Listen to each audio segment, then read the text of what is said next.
کہانی، شین میں سے نون نکالنے والے اور نون میں سے شین نکالنے والے یا میم نکالنے والے، یہ ان کی اپنی چیخیں نکل گئی ہیں، کیونکہ نون میں سے شین نہیں نکلی، شین میں سے نون نہیں نکلے گی، کیونکہ نون اور شین جو ہے وہ یوں ہیں، اور انشاءاللہ تعالی ہمیشہ ایسے ہی رہیں گے۔ لوگ جن کو اپنے رشتے کا پتہ نہیں ہے، جن کو رشتوں کی قدر نہیں ہے، جو کہ رشتوں کے تقدس کو نہیں جانتے، انہوں نے اپنی زندگی میں نہ کچھ دیکھا ہے، نہ پریکٹس کیا ہے، جنہوں نے ہر رشتوں کو استعمال کیا ہے، ان کو نہیں پتا کہ بھائیوں کے درمیان بھائی چارہ کس کو کہتے ہیں، ان کے درمیان محبت کس کو کہتے ہیں، ان کے درمیان کمٹمنٹ کس کو کہتے ہیں۔ شہباز شریف صاحب نے، ان کی ایک ذاتی سوچ ہے، 30 سال سے ہے، 40 سال سے ہے، وہ اسی طرح کی ان کی ایک سوچ ہے جس میں وہ سمجھتے ہیں کہ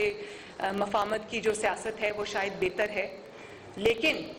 وہ یہ بات میاں صاحب سے بھی کرتے ہیں، پارٹی سے بھی کرتے ہیں، ہمارے درمیان میں بھی کرتے ہیں، لیکن جب میاں صاحب کا فیصلہ آ جاتا ہے تو اس کے آگے شہباز شریف سب سے پہلے انسان ہیں جو سر تسلیم خم کرتے ہیں۔ تو شہباز شریف صاحب آج ہمارے صدر ہیں، انشاءاللہ رہیں گے، لیکن وہ بھی نواز شریف کو اپنا قائد مانتے ہیں، وہ بھی نواز شریف کے حکم پر لبیک کہتے ہیں، اور نواز شریف کے حکم پر لبیک کہنے کی آج ان کو یہ سزا ملی ہے۔ دوسری بات یہ کہ عمران خان صاحب کو شاید یہ خوف ہے کہ شہباز شریف صاحب ان کے متبادل ہیں، اور اگر تھوڑی سی بھی جگہ انہوں نے شہباز شریف صاحب کو دی تو وہ ان کے متبادل کے طور پہ ان کی جگہ لے لیں گے۔ تو یہ خوف تو اپنی جگہ، جس کی جو کمزور وکٹ پہ کھیل رہا ہو، جو مسلط شدہ ہو، جس کو لایا گیا ہو، جس کو عوام کے 22 کروڑ عوام کے سروں پہ مسلط کیا گیا ہو، جس کی اتنی حیثیت نہ ہو کہ گلگت بلتستان کی میٹنگ جی ایچ کیو میں چل رہی ہے اور وہ ساتھ والے کمرے میں چھپ کے بیٹھا ہے، جس کے اندر اتنی ہمت نہیں ہے، جو اتنا بزدل ہے کہ حمزہ شہباز شریف کو 13 مہینے سے اس لیے جیل میں رکھا ہوا ہے کیونکہ leader of the opposition Punjab ہے، اور وہ پنجاب کے اندر اپنے ایم پی ایز کو کنٹرول کر سکتا ہے، ان کے اندر کوئی تحریک چلا سکتا ہے، اس خوف سے اس کو رکھا ہوا ہے، اور شہباز شریف کو اس خوف سے جیل میں ڈال دیا۔ یہ عمران خان کا خوف میں آپ کو بتا رہی ہوں، اس لیے جیل میں ڈال دیا کیونکہ اس کو وہ شہباز شریف کو اپنے متبادل کے طور پہ دیکھنا چاہتا ہے، اور اس کو وہ کوئی جگہ دیکھنا نہیں چاہتا۔ لیکن بات یہ ہے کہ عوام کی نظر میں، اسپیشلی پنجاب کے عوام کی نظر میں، اوور ویلمنگلی شہباز شریف صاحب صرف متبادل نہیں ہیں، شہباز شریف صاحب پنجاب کے عوام کی نظر میں از دی اونلی چوائس۔ تو عمران خان کے جب تک یہ اس کے پاس بیساکھیاں ہیں، وہ اپنی جو اللہ تعالیٰ کی طرف سے اس کی رسی دراز ہے، جو اس کو مہلت ملی ہوئی ہے، اس کو وہ اپنی چالاکی نہ سمجھے،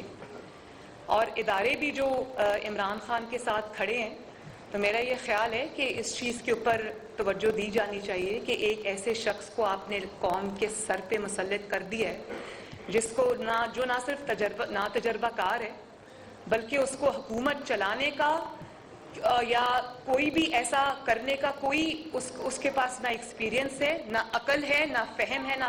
فراست ہے۔ وہ ایک نادان دوست ہے جس نے ملک کو آج اس دوراہے پہ لا کے کھڑا کر دیا۔ تو میرا نہیں خیال کہ عمران خان سے زیادہ اداروں کو کسی نے بدنام کیا ہے، کسی نے ان کو سیاست کے لیے اپنے پیٹی سیاسی گین کے لیے استعمال کیا ہے۔ تو یہ اب سب کو یہ سوچنا پڑے گا کہ مسلم لیگ نون جو ہے وہ صرف شہباز شریف نہیں ہے، مسلم لیگ نون جو ہے وہ 22 کروڑ عوام کی، کروڑوں عوام کی جو پنجاب سے باہر کی ترجمانی کرتی ہے۔ تو مسلم لیگ نون کے ورکرز اس سب ڈیولپمنٹس پہ نظر رکھے ہوئے ہیں، عوام اس پہ نظر رکھے ہوئے ہیں۔ اگر عمران خان کو اسی طرح سپورٹ کیا جاتا رہا، ملک کو اسی طرح اندھیروں میں جھونکا جاتا رہا،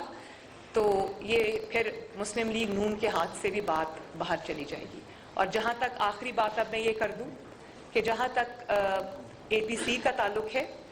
اے پی سی کے جو ایجنڈا ہے اس کا تعلق ہے، اس کی امپلیمنٹیشن کا تعلق ہے، تو آپ چاہے شہباز شریف کو گرفتار کریں، آپ چاہے مریم نواز کو گرفتار کریں، چاہے آپ یہ میرے ساتھ بیٹھے ہوئے مسلم لیگ نون کے شیروں کو گرفتار کریں، یہ تحریک انشاءاللہ تعالیٰ رکنے والی نہیں ہے۔ یہ تحریک چلے گی، یہ تحریک چلے گی، یہ تحریک انشاءاللہ تعالیٰ پورے جذبے کے ساتھ چلے گی، اور اس کا میں یہ سن رہی ہوں کہ آپ آج استعفے دے دیں تو ہم کل نئے الیکشن کرا لیں گے. یہ سب مجھے سمجھ آ رہی ہے کہ یہ آپ کا خوف ہے جو بول رہا ہے. آپ یہ الیکشن نہ کرا سکتے ہیں، نہ انشاءاللہ تعالیٰ آپ کو اتنی مہلت ملے گی.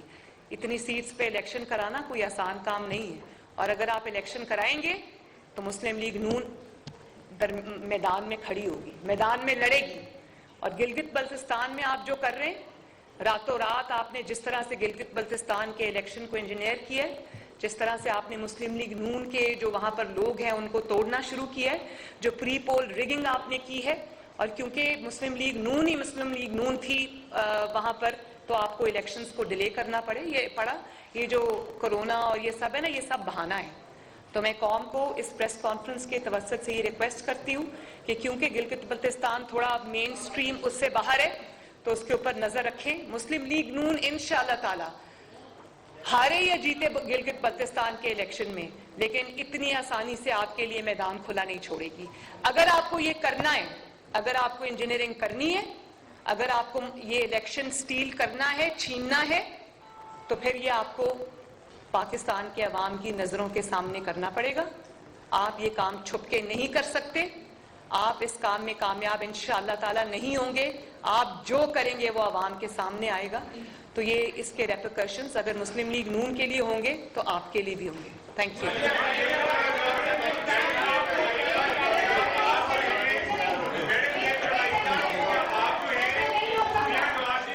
ایک سیکنڈ دیکھیں، میں ون بائی ون. جی عثمان بات کریں. آپ یہ بتائیں کہ آپ نے پہلے بھی تحریک شروع کی، آپ کو گرفتار کر لیا گیا. نون لیگ میں اندر سے آوازیں آتی تھیں کہ یہ دو پارٹیز ہے، ایک شین لیگ ایک نون لیگ ہے. کیا آج افسوس کا مقام ہے کہ یہ آپ کی پارٹی کے لوگ بھی کہتے تھے؟ اور دوسرا یہ بتائیں کہ آپ کب سے اپنی تحریک شروع کر رہے ہیں اور اسمبلی استعفے آپ دے رہے ہیں؟ باقی پیپلز پارٹی کا اپنا موقع ہوا، آپ کیا موقع؟ آپ نے تو 2-3 سوال ایک ہی سوال میں کر دی. اچھا، لیکن میں ایک بات آپ کو بتاؤں، مسلم لیگ نون میں بہت طرح کے خیالات کے لوگ ہیں، اس میں کوئی شک نہیں، اور میں جھوٹ نہیں بولوں گی، بالکل ہیں. میاں صاحب کا اور میرا جو بیانیہ ہے اس کا بوجھ اٹھانا ہر کسی کے بس کی بات نہیں. لیکن ایک چیز میں اپنے پورے ایمان کے ساتھ کہہ سکتی ہوں، جو لوگ یہاں بیٹھے ہیں مسلم لیگ نون کے اور جو یہاں نہیں بیٹھے، سب دل سے مسلم لیگ نون نواز شریف کے بیانیے پہ دل سے لبیک کہتے ہیں. اور اس کا ثبوت یہ ہے کہ رانا صاحب کو انہوں نے گرفتار کر لیا منشیات جیسے بھونڈے کیس کے اندر. یہ میرے بھائی احسن اقبال صاحب بیٹھے ہیں، ان کو ایک جو مطلب کیا کہنا چاہیے کہ وہ اتنا ایک عجیب سا الزام تھا اس کے اوپر، یہ جیل کاٹ کے آئے ہیں.